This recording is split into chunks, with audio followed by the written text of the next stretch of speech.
Syndrome से। Okay, तो acute coronary syndrome होता क्या है, सबसे पहले तो ये जानने की जरूरत है ना। तो सबसे पहले ये जानने की जरूरत है what is chronic stable angina. ठीक है, तो क्रॉनिक स्टेबल एंजाइना क्या है? तो क्रॉनिक स्टेबल एंजाइना क्या है कि मतलब फिक्स्ड ऑक्लूजन है। ठीक है, मतलब कि मान लो कि एथेरोस्क्लेरोटिक प्लेग हो रखा है उस बंदे को, ठीक है, बट फिक्स्ड ऑक्लूजन है, मतलब कि कहीं मूव नहीं कर रहा है या फिर क्लॉट वगैरह कुछ फॉर्म नहीं किया उसने, बस वो प्लेग है एक तरीके से। ठीक है, it is a plug. Okay, plug है बस। ठीक है, समझ आ गया। तो अब क्या होता है, मान लिया तुम्हारा प्लाग रप्चर हो गया। ठीक है, अब वो रप्चर हो गया तो ऑब्वियसली बात है वो थ्रोम्बस फॉर्मेशन कर सकता है ना, कहीं दूसरी जगह साइड पे चला गया, देन वो एम्बुलस का रूप लेके देन थ्रोम्बस फॉर्मेशन कर सकता है ना। थ्रोम्बस एम्बुलस का फर्क तो पता ही होगा ना। मतलब एम्बुलाई कुछ भी हो सकता है, मान लो तुम्हारा मतलब फैट सेल भी हो सकता है, कैंसर सेल भी हो सकता है। थ्रोम्बस होता है कि एक पर्टिकुलर साइट पे अगर मतलब कि कोएगुलेशन हो गया या फिर मतलब कुछ भी फॉर्मेशन होता है उसको थ्रोम्बस फॉर्मेशन बोलते हैं। तो मान लो कि अगर फिब्रिन फिब्रिन वो है फिब्रिन थ्रोम्बाई फॉर्म हुआ है, फिब्रिन रिच थ्रोम्बाई। ठीक है, ठीक है, तो उसमें होता है कंप्लीट ऑक्लूजन। ठीक है, बिकॉज उसमें कंप्लीट मतलब कि वो पड़ा होगा तुमने, रिट्रैक्शन वगैरह सारे स्टेप्स होते हैं उसमें, मतलब कि प्रॉपर मतलब कि तुम्हारे पहले क्लॉट फॉर्म हो गया देन उसका रिट्रैक्शन होगा, तो कंप्लीट स्टेप होता है, इसलिए कंप्लीट ऑक्लूजन होता है। तो थ्रोम्बाई कंप्लीटली फॉर्म होता है देन कंप्लीट ऑक्लूजन होता है। ठीक है, और इस केस में होता है हमारा स्टेमी। ठीक है, द स्टेमी मतलब कि ST elevation myocardial infarction. Okay, and अगर मान लो प्लेटलेट रिच अगर थ्रोम्बाई फॉर्मेशन हो तो ऑब्वियसली बात है मेनली वो प्लेटलेट प्लग ही बन के रह जाएगा। ठीक है, ज्यादा ऑक्लूजन नहीं होगा। ओके, तो इसमें इनकम्प्लीट ऑक्लूजन होता है।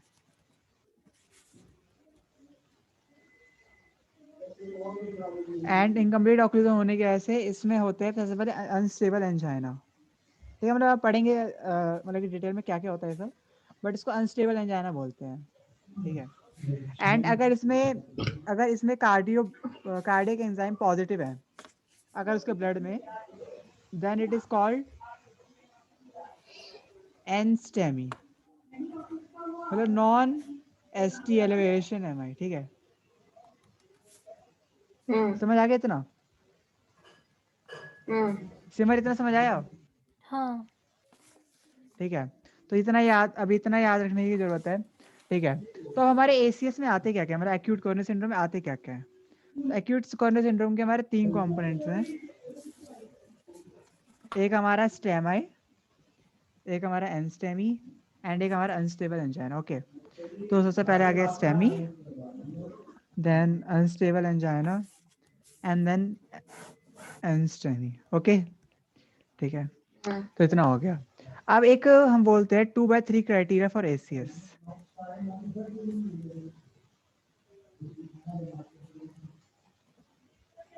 ठीक है, तो 3 क्राइटेरिया कौन कौन से होता है? सबसे पहला होता है सिम्टम्स, क्या उस पेशेंट को एसीएस का सिम्टम्स है, मतलब तुमने पढ़ा होगा ना, मतलब एंजाइना वगैरह होता है, जो चेस्ट पेन होता है, चाहे मतलब हार्ट अटैक में हो रहा है उसको, मतलब एसीएस ही होता है, one of the heart attack, मतलब मायोकार्डियल इंफेक्शन ही। ठीक है, तो अगर उसको हार्ट अटैक हो रहा है, ठीक है, तो वो वन ऑफ द सिम्टम हो गया एक तरीके से। ठीक है, तो वो सिम्टम्स में आ गया, एंड देन हो गया ईकेजी मैनिफेस्टेशंस। ठीक है, एंड देन फाइनली हो गया एंजाइम्स। ओके, तो अगर इन 3 चीज में से अगर कोई भी 2 चीज पॉजिटिव है, ठीक है, अगर कोई भी 2 क्राइटेरिया मीट हो रहे हैं, तो उसको फिर हम बोल सकते हैं हमारा एसीएस। ओके, समझ आ गया? ठीक है, तो अब मैं तुमसे पूछूं कि हमारा एम क्या होना चाहिए। अब हम लोग को पता है कि एसीएस है, तो हमारा सबसे बड़ा एम क्या होना चाहिए? कुछ सोच के बताओ, मतलब what should be our aim. मतलब कि ये तुमने अभी थ्योरी पढ़ ली जितनी मैंने पढ़ा दी, तो सबसे बड़ा एम क्या होना चाहिए?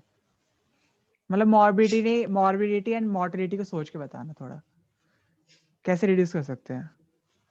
थ्रोम्बाई को हटा दो ना, एस्पिरिन नहीं वगैरह। नहीं, मतलब वो बना नहीं है, चलो मैं वो बता देता हूँ। मतलब कि अगर इस एसीएस के केस में सबसे बड़ा हमारा प्रायोरिटी होता है to pick up patient with unstable chronic stable angina. ठीक है,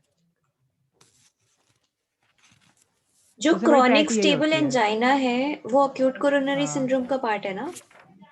नहीं वो एक्यूट कॉर्निक पार्ट का सिंड्रोम नहीं है, वो उसमें कन्वर्ट हो जाएगा।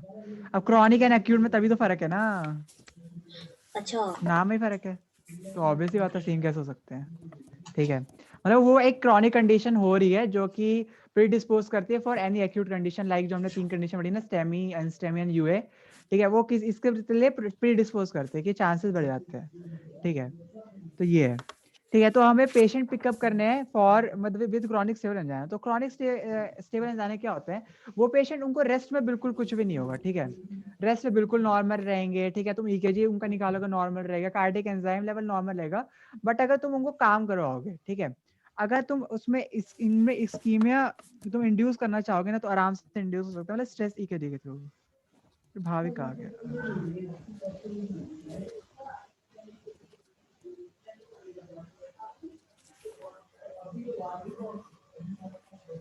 ठीक है, तो हमें पिक करना है पेशेंट से। Hello Bhavik,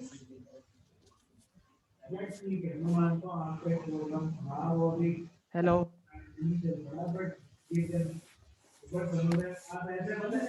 ischemia, individual ischemia का क्या मतलब, हम कैसे चेक कर सकते हैं? या तो हम लोग ट्रेडमिल टेस्ट कर सकते हैं। ठीक है, मतलब ट्रेडमिल टेस्ट करके हम लोग उनका स्ट्रेस ईकेजी ले सकते हैं। ओके,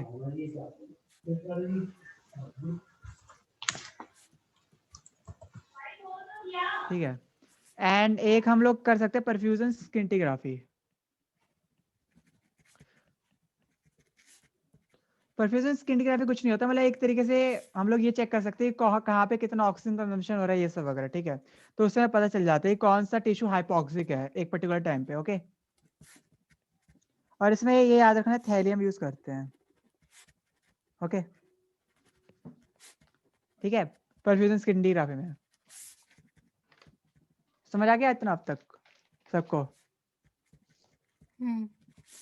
ठीक है, अगर मान लो अगर हमें सस्पिशन बढ़ रहा है, ठीक है, देन मतलब कि अगर हाँ इसको शायद से क्रॉनिक स्टेबल जाना है, देन भी व्हेन हम लोग आगे कर सकते हैं एंजियोग्राफी। ठीक है, टू लुक फॉर ऑक्लूजन वगैरह। ठीक है, एंजियोग्राफी, और अगर ऑक्लूजन प्रेजेंट है देन फाइनली आप सबको पता है कि हम लोग एंजियोप्लास्टी करते हैं। ओके, या फिर सीएबीजी भी कर सकते हैं, मतलब coronary artery bypass graft. Okay, समझ आ गया? समझ आ गया ना? ठीक है, तो अब हमें देखना कैसे, मतलब कि हम ऐसे तो है नहीं कि ना रैंडम कहीं भी उठा के मतलब बंदे पकड़ने लगेंगे, देन वी विल चेक कि हाँ तुझे तुझ पे चेक करते हैं, तुझ पे चेक करते हैं। तो कुछ तो होगा ना कि मतलब कि हम लोग कैसे चेक करें, मतलब कुछ क्राइटेरियाज होंगे। तो सबसे पहले हम लोग रिस्क रिस्क मतलब कि रिस्की पॉपुलेशन को हम लोग इंक्लूड करते हैं। तो रिस्की पॉपुलेशन में आते क्या क्या है? DM type 2 patients, okay, and hypertension वाले पेशेंट्स को, बिकॉज हमें पता है कि उसमें मतलब कि हाइपरट्रोफी वगैरह केस हो जाता है, देन उसमें ऑक्सीजन कंजम्पशन इंक्रीज हो जाती है, जरा सा भी अगर ऑक्सीजन कंजम्पशन उनको नहीं मिला देन इन्फेक्शन के चांसेस बढ़ जाते हैं इन पेशेंट्स में। ठीक है, तो ये सब हम करते हैं, मैंने जो कंडीशंस बताई थी, तो हम इनमें ट्रेडमिल टेस्ट कर सकते हैं या फिर परफ्यूजन स्किंटिग्राफी। ओके, तो हमें ऐसे टेस्ट करना है, मतलब जैसे लाइक कि हमारे पास कोई पेशेंट है, ठीक है, वो लेट 50s में है या फिर 60s में है, एंड देन उसको हाइपरटेंशन प्लस डीएम टाइप 2 है। ठीक है, देन हम उसको सजेस्ट कर सकते हैं कि यू कैन गो फॉर मतलब कि दिस प्रोसेस वगैरह वगैरह। ठीक है, मतलब ताकि हम लोग रिस्क ना ले एक पर्टिकुलर टाइप का। ठीक है, तो ये हो गया।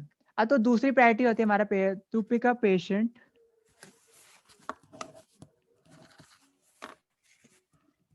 Who presents acutely with ACS. मतलब अब तो हमारी ये मैंने बताते क्रॉनिक कंडीशन है, एंड देन मतलब हमें इसको लुकअप करना होता है कि है कि नहीं। बट अगर मान लो अगर तुम्हारे पास पेशेंट विद एसीएस आ रहा है, ठीक है, तब कैसे करना है? ठीक है, तब हम चेक करते हैं। तो सबसे पहले हिस्ट्री तुम ऑब्वियसली लोगे है ना, मतलब कि इतनी जल्दी मतलब पता है कि मेडिकल इमरजेंसी है, बट स्टिल मतलब अगर इंडिविजुअल में हम पूछ सकते हैं जल्दी से कि कहीं अगर उस इंडिविजुअल का फैमिली हिस्ट्री है कि नहीं ऑफ एमआई, है ना। बिकॉज ये ज्यादातर मतलब कि तुमने देखा होगा फैमिलीज में रन करता है, ऐसे ही अचानक से मतलब कि बहुत स्पोरेडिक केसेस बहुत कम होते हैं। ठीक है, फैमिली रिस्क मतलब जेनेटिक रिस्क फैक्टर बहुत ज्यादा होते हैं इसमें। And then further risk factors हम लोग पढ़ेंगे, बहुत सारे रिस्क फैक्टर्स होते हैं। एंड या फिर उस पेशेंट को प्रायर क्रॉनिक स्टेबल एंजाइना था। ओके, इन सबसे हमें पता चल सकता है कि हाँ सस्पेक्ट कर सकते हैं हाँ इसको शायद से एसीएस हो। ठीक है, तो उसके बाद इन सब कंडीशन में क्या होता है, जो रेस्टिंग ईकेजी होता है नॉर्मल होता है, मैंने भी बताया था ना, इन सब कंडीशन में रेस्टिंग ईकेजी नॉर्मल होगा, बट ऑन इको इको भी ऑलमोस्ट नॉर्मल होता है, बट कभी कभी डायस्टोलिक डिसफंक्शन दिख सकता है। ओके, मतलब हमेशा नहीं दिखेगा but can be seen. Okay, ठीक है। तो इन सब पेशेंट में स्ट्रेस ईकेजी करना जरूरी होता है, लेकिन जब तक वो एसीएस से प्रेजेंट ना करे, ठीक है, अगर एसीएस प्रेजेंट कर रहे हैं तो ऑफकोर्स हमें मतलब ईकेजी वगैरह ही लेना होता है, ठीक है। तो जो मोस्ट ऑफ द पेशेंट होते हैं हमारे, जो हमारे टिपिकल इंडियन सेटिंग में बता रहा हूँ, जो मोस्ट ऑफ द पेशेंट होते हैं वो एटलीस्ट 8 to 10 आवर्स के बाद प्रेजेंट करते हैं, presents after 8 to 10 hours of chest pain. मतलब तुमने सुना होगा ना कि मतलब मोस्ट ऑफ द अगर पीपल को अगर चेस्ट पेन होता है देन मतलब कि वो उसको मतलब कि मतलब कि कभी कभी गैस्ट्राइटिस मतलब वो समझ लेते हैं कि मतलब उनको जीआरडी हो रखा है, मतलब गैस्ट्रिक रिफ्लक्स डिजीज वगैरह, मतलब उनको गैस मतलब बोलते हैं गैस बन रही है, ठीक है। तो कई लोगों को ये समझ लेते हैं, और मतलब कि बात भी सही है बिकॉज जो इसोफेगाइटिस है एंड जो हमारा मायोकार्डियल इंफेक्शन है, उन दोनों का ही पेन मतलब कि ऑलमोस्ट अपर चेस्ट वॉल में हमारा ट्रांसमिट होता है, ठीक है। तो काफी लोग उसको ये समझ लेते हैं, बट जैसे जैसे उनकी कंडीशन वर्सन होती है एंड देन मतलब कि उनके कार्डियक फंक्शन अफेक्ट होने लगते हैं, देन उनको लगता है कि हाँ कुछ गड़बड़ है, and then they should consult a doctor. Okay, समझ आ गया इतना? हेलो हेलो, आ गया। ठीक है। हाँ तो ठीक ठीक ये ठीक ठीक। जरूरी क्यों है? बिकॉज जो 10 पेशेंट्स है, मतलब कि हर 10% ऑफ एसीएस, उसमें से एटलीस्ट 4 to 5 जो पेशेंट्स हैं वो हमारे रुक जा, मैं पेंसिल चार्ज करता हूँ, मैं फिर बताता हूँ। जो एटलीस्ट जो हर 10 पेशेंट ऑफ एसीएस में से एटलीस्ट 4 to 5 जो पेशेंट्स होते हैं वो हार्ट फेलियर डेवलप कर लेते हैं, ठीक है। और जिसको बोलते हैं हम लोग इस्कीमिक डायलेटेड कार्डियोमायोपैथी, ठीक है। मतलब इस्कीमिया की वजह से ऑब्वियस सी बात है कॉन्ट्रेक्टाइल मशीनरी काम नहीं करेगी because they all need energy, हमें पता है ना, ठीक है। एनर्जी नहीं है तो ऑब्वियस बात है कॉन्ट्रेक्शन नहीं होगा, एंड देन डायलेशन तो होगा ही होगा, बिकॉज अगर वॉल्यूम अगर कॉन्ट्रैक्ट नहीं कर सकता देन ईडी भी मतलब बढ़ता जाएगा एंड जो हमारे वेंट्रिकल्स है वो एनलार्ज होते जाएंगे। और इसलिए हमने एक स्टेटमेंट पढ़ी है कि the over distended heart is always a failing heart, है ना, कि जब भी ओवर डिस्टेंडेड है तो मतलब समझ लेना चाहिए कि फेलिंग हार्ट है, ठीक है, जो कि हम लोग एको पे देख सकते हैं। ओके, समझ आ गया ये चीज? ठीक है।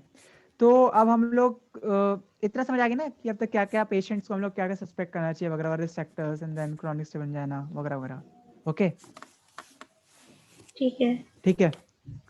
तो अब लोग रिस्क फैक्टर्स की बात कर लेते हैं, जो बहुत इंपॉर्टेंट रिस्क फैक्टर्स हैं। ओके,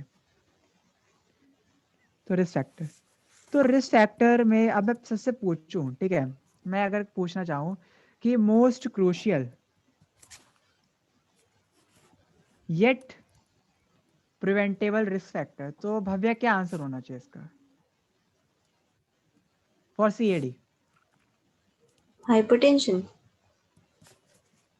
तुम हाइपरटेंशन को अवॉइड कर सकते हो। स्मोकिंग। नहीं, हाँ स्मोकिंग, स्मोकिंग। हाँ स्मोकिंग, ठीक है। तो स्मोकिंग से बहुत ज्यादा चांसेस होते हैं कि हमें सीएडी हो सकता है, ठीक है। तो ऐसा क्यों है? तो कोई रीजन भव्या पर्टिकुलरली कि स्मोकिंग की वजह से ऐसा क्यों हो रहा है? हेलो, हाँ कोई क्या रीजन हुआ? कि स्मोकिंग की वजह से क्यों हो रहा है, मतलब सीएडी का रिस्क क्यों बढ़ रहा है? यार इसमें कुछ होता है कि निकोटीन। हाँ निकोटीन बढ़ा देता है ना प्लेक फॉर्मेशन का। हाँ वही, मतलब कि ये क्या करता है, मतलब वो ऑब्वियसली उसी मैकेनिज्म से ये अफेक्ट करता है कैलिबर ऑफ वेसल, मतलब कि ना, मतलब कि उनके जो कैलिबर है, मतलब कि इसका ऑब्वियसली डायमीटर एग्जैक्टली उनको वो क्या अफेक्ट। होता है मैकेनिज्म, मतलब निकोटीन मैंने कुछ ऐसे एनओ से करके रिलेट किया था पहले, बहुत पहले। Nicotine nicotine acetyl I guess choline का गैंग्लियन होता है ना ब्लॉकर होता है ना, एगनिस्ट। गैंग्लियन ब्लॉकर ब्लॉकर होता है ना भी आई क्यों गेस, होगा? हाँ ब्लॉकर भी हो सकता है। निकोटेनिक गैंग्लियन रिसेप्टर कहाँ ब्लॉकर। है? correct। हाँ मतलब निकोटिनिक है तो ऑब्वियस बात है गैंग्लियन ब्लॉकर होगा ही होगा, बट आई गेस ये मतलब कि एफ कैलिबर को अफेक्ट करता है, मतलब इतना मुझे मैकेनिज्म में याद नहीं आ रहा, बट ये अफेक्ट करता है कैलिबर को, मतलब कि डिक्रीज करता है डायमीटर को ब्लड वेसल्स के। ठीक है, तो उससे क्या होगा, ऑब्वियसली बात है, इंक्रीज रिस्क ऑफ मतलब थ्रोम्बाई फॉर्मेशन। ठीक है, बिकॉज अगर जितनी नैरो वेसल्स होगी उसमें इतने आसानी से ही मतलब वो बन जाता है, ठीक है, थ्रोम्बाई। ओके, ठीक है, तो स्मोकिंग से क्या होता है, एक डिफ्यूज वैस्कुलर डिजीज हो सकते हैं, बिकॉज अफेक्ट करेगा कैलिबर को, तो ये तो वो देखेगा नहीं ना कि सेलेक्टिवली नहीं करता, वो ऑब्वियसली डिफ्यूज करता है, बिकॉज वो ये नहीं देखेगा कि मैं हार्ट की वेसल्स को ही अफेक्ट करूंगा, वो हर जगह करता है। तो कुछ जो मेन वेसल्स है जहाँ वो अफेक्ट होता है वो है हमारे इलियक वेसल्स, ठीक है, तो उसकी वजह से हमारा मतलब कि इंटरमिटेंट क्लॉडिकेशन भी हो सकता है ना, स्मोकिंग कैसे रिस्क बढ़ जाता है, बिकॉज इंटरमिटेंट क्लॉडिकेशन पता ही है ना, इलियक वेसल्स ही ट्रांसमिट करते हैं फीमोरल वेसल्स, एंड उसकी वजह से हो सकता है। ठीक है, तो ये हो गया, and then lower limb vessels of course, मतलब बात तो एक ही है but still, lower limb vessels, and then renal artery. Renal artery इसलिए रास के उसको बढ़ा देता है, रिस्क को। Okay, and finally coronary artery. Coronary artery को अफेक्ट करेगा तो हमें पता ऑब्वियसली बात है सीओडी कॉज करेगा, है ना, समझ आ गया ये पॉइंट। तो भव्या अगर मैं पूछूं, मतलब एक जनरल क्वेश्चन है, इतना आने की जरूरत नहीं इसमें, तो तेरे अकॉर्डिंग कितनी सिगरेट मतलब कि सिग्निफिकेंट होगी कॉज करने के लिए फॉर कितनी सिगरेट स्मोकिंग सिग्निफिकेंट होगी फॉर कॉजिंग एसीएस? यार मुझे नहीं पता, मतलब जनरली, मतलब जनरल नॉलेज के लिए, जीरो जीरो आइडिया। नहीं मतलब कुछ भी गेस करने के लिए, 5 पैक्स, रोज। पता नहीं, हो सकता है, I am just hitting a random guess. 5 to 6 packs for 20 years per day, मैं पर डे बता रहा हूँ, या 2 to 3 पैक्स फॉर 10 years। मेरा सही हो गया। ठीक है, ठीक है, इन दोनों में से कोई सा भी अगर मतलब कि इतना कर रहा है कोई बंदा, तो उसको मतलब कि सिग्निफिकेंट रिस्क है ऑब्वियसली। ठीक है, ये तूने ओके, थोड़ा उल्टा सा नहीं लिख दिया, मतलब नहीं 10 यार और 20 years। होता ऐसा ही है, पता नहीं, बस जिस हाँ से मैंने लिखा कम ना पीने वहां से से जल्दी हो वहां जाता पे है। हाँ ओ भाई, नाइस। इसलिए मतलब मतलब ज्यादा बस ऐसे पियो, लिख ज्यादा दिया। पीना रिकमेंड कर हाँ। बस तुम्हें पता है या कि तो नहीं सिगरेट पियो, या स्मोकिंग पियो से, तो फिर अच्छे से पियो। वैसे तुम्हें पता है सिगरेट स्मोकिंग आधे से अधूरे थे मम्मा। सिगरेट स्मोकिंग से ओवरियन कैंसर और एंडोमेट्रियल कैंसर का रिस्क डिक्रीज हो जाता है। भीड़ तो कितनी लेता है? और शायद क्या? पार्किंसन में भी कम होता है, कैसा कुछ होता है ना, पार्किंसन पता नहीं यार, मतलब मेरे को इनका पता है में भी बिकॉज मैंने पॉजिटिव पढ़ा है कि इफेक्ट होता है। सिगरेट स्मोकिंग ना मतलब एरोमेटेज की एक्टिविटी को डिक्रीज कर देता है, एंड एरोमेटेज की एक्टिविटी डिक्रीज करके मतलब ईस्ट्रोजन डिक्रीज हो जाता है, एंड ईस्ट्रोजन डिक्रीज होगा तो ये हार्मोन रिस्पॉन्सिव कैंसर्स होते हैं, एंड देन इसलिए ऑब्वियसली बात है इनके रिस्क को डिक्रीज कर देता है। तो मतलब ये मैंने पढ़ा था मतलब कहीं, सारे तो अबव इसलिए 50 वुमेन को सिगरेट पीनी चाहिए? नहीं, बिकॉज ये लंग कैंसर भी कॉज करता है, तो इतना लॉजिक नहीं लगाना चाहिए। ठीक है, और उसके बाद हम ब्लैडर सेकेंडरी सेक्टर, कैंसर भी कॉज करता है। क्या क्या बोला, हेलो, ठीक है, कुछ नहीं चलता सेकेंडरी है ये। सेकेंडरी सेक्टर है हाइपरटेंशन। ठीक है, तो ऑब्वियसली अगर बीपी उसका एलिवेटेड है मोर देन 140/90, तो उसको रिस्क है, ठीक है, फॉर सीएडी। भव्य अगर मैं पूछूं most significant risk for stroke, मैंने सारे बताए थे ना एक दिन स्ट्रोक के लिए रिस्क फैक्टर्स। Blockage. था। Atrial for stroke, fibrillation. ना मैंने इतने सारे कंडीशन वो बताए तो थे, उसमें डिस्कस एट्रियल किया फिब्रिलेशन सबसे था लास्ट में था, मैं वो दिखाता एज हूँ। कर दो, एज। नहीं एज नहीं है, रुक जाओ ओबेसिटी, मैं दिखाता हूँ। Hypertension, aortic dissection, cigarette, ASD, diabetes, cancer. कहाँ पे लिखाया था मैंने? थ्रोम्बोटिक कंडीशन, मतलब एक जनरल क्लॉटिंग वाला थी। नहीं तो मतलब मेरे को स्पेसिफिक चाहिए ना, मतलब एक क्योंकि ए फिब क्वेश्चन से मैंने पहले देखा बताया था, था ना, ए फिब का ये बताया रहा था ना, जो तब बताया था। मैंने बताया था। ठीक है, तो ये याद रख लेना, तीन सबसे इंपॉर्टेंट फैक्टर होते हैं, ठीक है, सबसे तीन मोस्ट इंपॉर्टेंट, उसमें होता है 1 2 3। ठीक है, पहला होता है हाइपरटेंशन सबसे, उसके बाद होता है हाइपरटेंशन, तीसरा होता है हाइपरटेंशन। ठीक है, नाइस। समझ गए? हाँ मतलब हाइपरटेंशन मतलब सबसे इंपॉर्टेंट होता है हाइपरटेंशन, बाकी सारे इतने इंसिग्निफिकेंट है कि उसको अगर दूसरे पे भी तुम लिखना चाहोगे तो भी तुम्हें हाइपरटेंशन ही लिखना होगा, समझ गए? तो ऐसा होता है, मतलब ये एक्चुअली उसी मतलब जगह मैंने पढ़ा था ऐसा कुछ। ठीक है, तो हाइपरटेंशन सबसे सिग्निफिकेंट रिस्क है फॉर रिस्क स्ट्रोक के लिए। ठीक है, तो इतना हमने पढ़ लिया अब तक। And then third risk factor is high LDL cholesterol, okay, and low HDL cholesterol, because ये कार्डियो प्रोटेक्टिव होता है, पता ही है ना, बिकॉज वो पेरीफेरी से देन मतलब रिमूव करता है फैट कोलेस्ट्रॉल को। एंड देन अब उसके बाद ये तो हमारे ट्रेडिशनल रिस्क फैक्टर्स हो गए ना। एंड देन अभी हम लोग रिसेंट में जो बेटर मार्कर्स है वो देखते हैं कि कुछ बेटर मार्कर्स जो हमें रिसेंट में हमें पता चला है कि कैसे हम लोग चेक कर सकते हैं। ठीक है, तो मैं ऑर्डर जैसे बता रहा हूँ ना, वो उसी ऑर्डर में बेटर है। ठीक है, मतलब जितना सबसे ऊपर में लिखूंगा उसी ऑर्डर में वो अच्छे हैं। ठीक है, ये याद रखना। ओके, मीटिंग ठीक है ना? 10 मिनट में खत्म हो जाएगी। तो फिर से स्टार्ट कर देना। ठीक। ठीक है, ज्वाइन कर लेंगे। तो मैं ऑर्डर बता रहा हूँ, हाईली सेंसिटिव CRP मतलब सी रिएक्टिव प्रोटीन। ठीक है, उसके बाद होगा apo B100 by HDL ratio. Okay, then fibrinogen levels, because fibrinogen level जितना ज़्यादा होगा उतना ज़्यादा थ्रोम्बोटिक स्टेट होती है। एंड उसके बाद उसका total cholesterol by HDL cholesterol ratio, and then उसके बाद triglyceride by HDL cholesterol ratio, and then finally होता है LDL by HDL cholesterol ratio. ठीक है, ठीक है, याद रख लेना। छह बताया मैंने। सबसे पहला होता है हाईली सेंसिटिव CRP, देन होता है ApoB100 by HDL ratio, then third is fibrinogen levels, then fourth is TC by HDL cholesterol. तो जितना कम होगा उतना हमारे लिए बेटर है, बट इसकी कोई रेंज होती है 2.5 to 5 आई गेस, मेरे को इतना अच्छे से याद नहीं है, बट ये रेंज बोलते हैं। ठीक है, उसके बाद ट्राइग्लिसराइड बाय HDL रेशियो, तो ट्राइग्लिसराइड जितना कम होगा उतना सही है। ठीक है, एंड देन फाइनली ये भी जितना कम होगा उतना सही है। ओके, समझ आ गया इतना अब तक? मैंने 5-6 जो रिस्क फैक्टर बताया। ठीक है, ये याद रख लेना। अब हम बात करते हैं कि अब मान लो अगर उस पेशेंट का जो टोटल कोलेस्ट्रॉल है वो 250 मिलीग्राम पर डेसीलीटर, हमें पता है कि जो नॉर्मल होता है लेस देन 200 मिलीग्राम पर डेसीलीटर होना चाहिए ना, ऑफ कोर्स।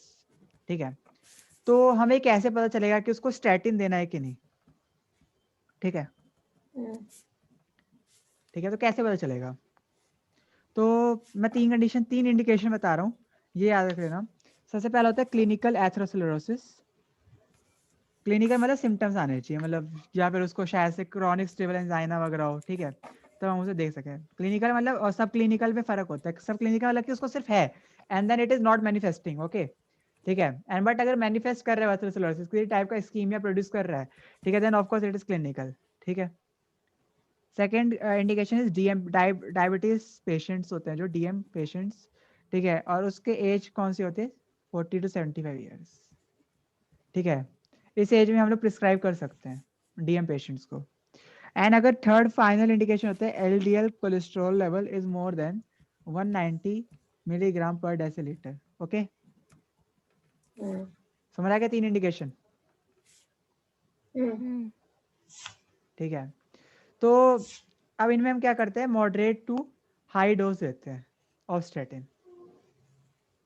ओके, लेकिन एक चीज ध्यान रखने लायक है, स्टैटिन का कोई भी इफेक्ट नहीं होता, स्टैटिन का कोई भी इफेक्ट नहीं होता HDL पे, स्टैटिन का कोई भी इफेक्ट नहीं होता ट्राइग्लिसराइड पे। ठीक है, ये हमेशा याद रखना। स्टैटिन नेवर अफेक्ट्स HDL और ट्राइग्लिसराइड। ठीक है, ठीक है क्यों? ना? नहीं करते, बस उसे LDL को अफेक्ट करते हैं मोस्टली, अच्छा इसलिए तो इफेक्टिव होते हैं। ठीक है, अच्छा। तो अब तो इसीलिए अब हम बात करते हैं, तो क्या कौन सा हम लोग दे सकते हैं स्टैटिन? तो 40 ग्राम अटोरवास्टैटिन दे सकते हैं, या फिर 20 ग्राम रोसुवास्टैटिन। ओके, ग्राम या या मिलीग्राम? Sorry milligram. गलती से स्लिप हो गया, अटोरवास्टैटिन एंड ये है रोसिवास्टैटिन। ओके, समझ आ गया ना? ठीक है, तो देखो अभी मैंने बताया कि वन ऑफ द इंडिकेशन जो है हमारे मतलब की स्टैटिन के लिए वो है diabetes mellitus patient. Okay, but अगर मैं बात करूं कि जो डायबिटिक डिसलिपिडीमिया होता है, ठीक है, ठीक है, तो उसमें क्या होता है, जो ट्राइग्लिसराइड लेवल इंक्रीज होता है, एचडीएल डिक्रीज होता है cholesterol, and LDL almost normal होता है, ठीक है, बट क्या होता है जो हमारा ऑक्सीडाइज एलडीएल लेवल होता है, ठीक है, वो इंक्रीज होता है, बहुत इंक्रीज हो जाता है। ठीक है, तो अगर मैं बात करूँ तो मैंने तुम्हें अभी बताया कि ट्राइग्लिसराइड पे कोई इफेक्ट होगा नहीं हमारे सेटिंग का। ठीक है, एलडीएल कोलेस्ट्रॉल एचडीएल कोलेस्ट्रॉल पे होगा नहीं, एलडीएल कोलेस्ट्रॉल पे होता है बट उस पर इतना इंक्रीज है नहीं, एंड ऑक्सीडाइज एलडीएल पे भी नहीं होगा। तो फायदा क्या हुआ स्टैटिन लेने का, है ना, यही सवाल उठता है ना। तो इसलिए जो डायबिटिक डिस्लिपीडिया में बहुत कम इफेक्ट होता है स्टैटिन का, लिटिल इफेक्ट, बट स्टिल लेना पड़ता है बिकॉज और भी चॉइसेस हैं, रिसेंट ड्रग्स आ रहे हैं। ठीक है, बट वन ऑफ द मतलब कि जो ट्रेडिशनल चॉइस अभी भी है वो स्टैटिन ही है। ओके, ठीक है, बट ये पॉइंट याद रखना है कि उसका इतना इफेक्ट नहीं होता। ठीक है, ठीक है, बट एक मतलब कि मैंने भी बोला कि रिसेंट एडवांसमेंट हो रहे हैं, अंदर नए नए ड्रग्स आ रहे हैं। ठीक है, तो एक हमारा ड्रग्स होता है सारोग्लिटाजर। ओके, सारोग्लिटाजर क्या होता है, पीपीआर एगोनिस्ट होता है, गामा एगोनिस्ट। ठीक है, and then it is used for diabetic dyslipidemia. यार ये होता क्या है एग्जैक्टली कल पता है मैंने पढ़ा था एस इनहिबिटर्स का, लाइक टेलोमास्टार्टिन कुछ ऐसे यूज था, इसमें इसका मेंशन था कि पी पे ए आर गामा एगोनिस्ट होता है, तो ये बताएगा थोड़ा। पीपीआर एगोनिस्ट यार पता नहीं जीन होता है शायद से, आई गेस ना, जहाँ तक मुझे उम्मीद है, बट मैंने अभी इतना मतलब पढ़ा नहीं है। ठीक है, बट मुझे इतना पता है कि होता क्या है इससे। ठीक है, ओके रुक जाइए, मैंने कहीं पे लिखा हुआ है, रुक जा 2 मिनट रुक, मेरे को दिख जाता है, मैं बताता हूँ फिर। ठीक है, 2 मिनट रुक एक बार, कहाँ पे था वो,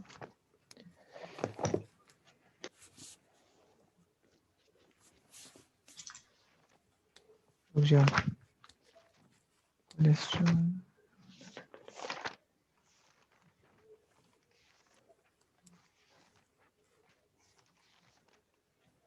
हाँ मिल गया। तो देख ये होता है this is a heterodimer receptor. Okay, और इंट्रासेलुलर होता है। ठीक है, तो इसका फुल फॉर्म होता है पेरोक्सिसोम प्रोलिफरेटर एक्टिवेटर रिसेप्टर। ठीक है, ओके, तो अब क्या होता है, 2 टाइप के होते हैं, पीपार अल्फा, पीपार गामा। तो पीपार अल्फा ये क्या करता है, गामा क्या करता है, ये प्रमोट्स करता है इंसुलिन सेंसिटिविटी को।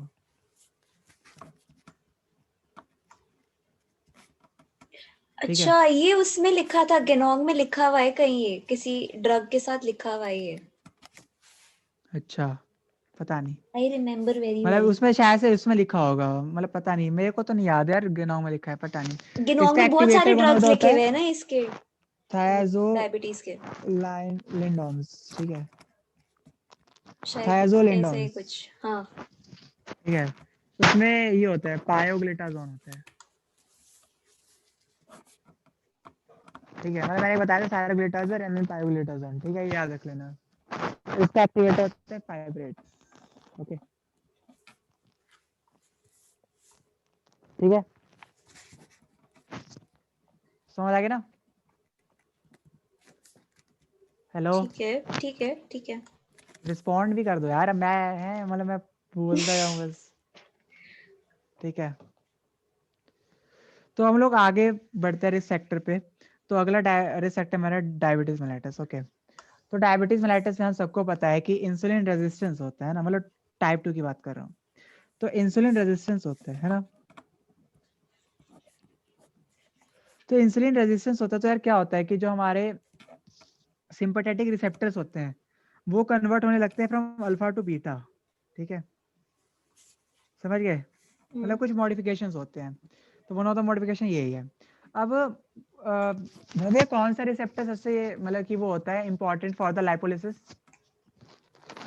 मतलब कौन सा एड्रिनो रिसेप्टर मतलब कोई है कौन सा मतलब कि सिंपैथेटिक बीटा रिसेप्टर वाला, सबसे कौन सा मतलब बीटा में भी कौन सा? बीटा 1।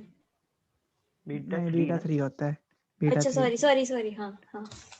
बीटा 3 होता है सबसे इंपॉर्टेंट। ठीक है, तो मान अब इससे क्या हो गया, अल्फा टू बीटा कन्वर्जन हो गया, देन उसमें क्या होता है इंक्रीज लाइपोलिसिस होगा। ओके, अब इंक्रीज लाइपोलिसिस होगा तो इंक्रीज एसिटाइल कोएंजाइम होगा। अब को एसिटाइल कोएंजाइम के पास कुछ लिमिटेड पाथवे है, टीसीए में जाएगा या फिर हमारा कीटोन बॉडी सिंथेसिस या फिर हमारा फैट मतलब फैटी एसिड सिंथेसिस। अब कीटोन बॉडी सिंथेसिस में इतना हो जाएगा नहीं बिकॉज बॉडी स्टार्व तो है ही नहीं है ना ऑफ कोर्स इतनी। ठीक है, तो और टीसीए ऑब्वियस ही बात है टीसीए में लिमिटेड ही जाएगा, तो मतलब most of the body reserve जाना चाहिए